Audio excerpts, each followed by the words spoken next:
পেহেলগাম হত্যাকাণ্ডের প্রায় ২ মাস পর আবারও খুলতে শুরু করেছে ভারতের জম্মু কাশ্মীরের পর্যটন স্পটগুলো। ৪৮টির মধ্যে এর মধ্যে ১৬টি স্পট খোলার ঘোষণা দিয়েছে ভারত সরকার। এতে উচ্ছ্বসিত পর্যটক এবং স্থানীয় ব্যবসায়ীরা।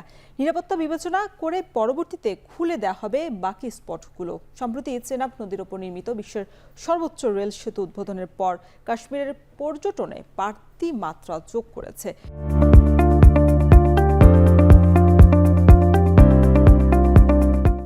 এই সেতুর মাধ্যমে ভারতের মূল ভূখণ্ডের সঙ্গে যুক্ত হয়েছে কাশ্মীর উপত্যকাও।